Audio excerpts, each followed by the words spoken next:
Accountability. Accountability is something we were promised during 2 years of Democratic presidential campaigning. Those who screwed up, those who committed crimes over the last 8 years would be held accountable by our new government. That new government would be transparent and open and accountable to we the people in real time. That's a heavy promise. And it's a politically effective promise, as you can tell by the results of the election. And in the last day in Washington, we have started to see it in action, in the form of Barack Obama's nomination of Leon Panetta to run the CIA. The Washingtonians who got soaked with the cold bucket of accountability because of the choice of Panetta, well, start with the senior folks inside the Bush administration who took part in crafting and justifying and implementing policies like torture and warrantless wiretapping. The message to them here? Your involvement in those programs precludes you from a promotion into the Obama administration. Sorry, don't call us, we'll call you. President Bush was right about at least one thing. Elections do have consequences, and here they are. Also held to account, elected officials entrusted with oversight of the Bush administration who made the decision these past 8 years to not expose what was going on, to not bring criminal actions to light, to not use their powers of oversight to bring the off-the-rails intelligence community back onto the rails. Among those failed overseers, not the worst among them, but certainly among them, Democratic Senator Dianne Feinstein of California. Because no one loves a bad track record like the United States Senate, just ask Joe Lieberman, Senator Feinstein has recently been promoted by her Senate colleagues to chair the Senate Intelligence Committee. She complained quite publicly yesterday that she had not been informed that Barack Obama was picking Leon Panetta to head up the CIA. No phone call, no text message, not even a tweet.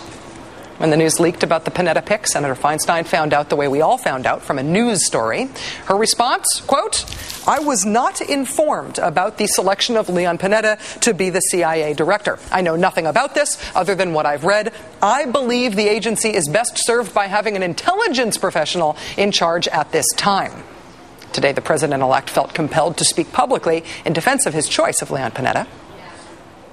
He brings extraordinary management skills, great political savvy, impeccable record of integrity. As chief of staff, he is somebody who, to the president, he's somebody who obviously was fully versed in international affairs, crisis management, and had to evaluate intelligence consistently on a day-to-day basis. The Obama-Panetta-Feinstein story is being told, and to a degree played out, as an Obama transition controversy. It's a misstep. He didn't practice the proper Washington protocol. The drama, the peril. And you could see it that way. Or you could see this as a power move toward accountability story, an elections have consequences story. More importantly, you could see this as a story about how the disasters of the Bush administration themselves have consequences. Keep in mind that Senator Feinstein voted in favor of every major Bush nominee who came up for approval before her committee, with the exception of Tom Ridge. She just missed that vote. Feinstein said of Bush's nominees, like CIA Director Porter Goss, quote, "The president should have the prerogative to appoint who he wants." Now, on the subject of torture, Senator Feinstein stepped on a hornet's nest last month when she seemed to leave the door open to it during an interview with the New York Times. Quoting the Times here, Mrs. Feinstein indicated that extreme cases might call for flexibility. "I think that you have to use the non-coercive standard to the greatest extent possible," she said, raising the possibility that an imminent terrorist threat might require special measures. Might require special measures? Why would an imminent terrorist threat require anyone to waste time on measures that notoriously don't work? After the ensuing firestorm those comments created, Senator Feinstein was forced to make it painstakingly clear through a series of statements that she does oppose torture, now she says, in all cases. Which is neat, if not exactly inspiring. Senator Feinstein and her predecessor as Senate Intelligence Chair Jay Rockefeller, who also complained about the Panetta choice, they were the people who we, the people, had to rely on during the Bush administration for congressional oversight of the Bush administration on intelligence matters. We had them to count on, to expose, to bring to light criminal acts like torture, like wholesale breaking of the wiretapping laws, like indefinite detention without trial. These criminal acts perpetrated by our own government. It was under their watch. The consequence of that failure is well, maybe it's that you don't get the first call when the incoming president is deciding who to select as his new CIA director. The implicit message is that you were on the wrong side of history on this one. You sat on your hands and you don't run this show anymore, no matter what party you're in. Accountability. Every one of us who lived through the Bush administration has a measure of it as an American. Those of us who lived through it as Americans who were also members of the United States Senate, we have a big measure of it to contend with.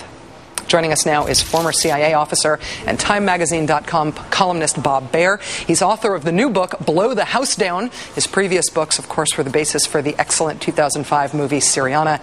Mr. Baer, thank you so much for joining us tonight. Rachel. Senator Feinstein said yesterday that the agency, the CIA, would be best served by having an intelligence professional in charge. Do you think she's right? What do you think of the choice of Leon Panetta? No, she's wrong. We need an adult in charge. We need somebody with a political influence in Washington, a player, someone, an advocate for the CIA. We had George Tenet all these years. He was essentially a staffer and went along with the torture, went along with the WMD, the false reporting on that. We need a player, a former cabinet member that can deal with the president. He's a good pick. You wrote in Time Magazine today that although Leon Panetta may not have the intelligence background, his appointment shows that Barack Obama understands the CIA's problem. What do you think the CIA's problems are right now as an agency? It has to get to the investigations of rendition, of torture, of secret prisons, of missing 9/11, of missing Saddam's WMD, first of all.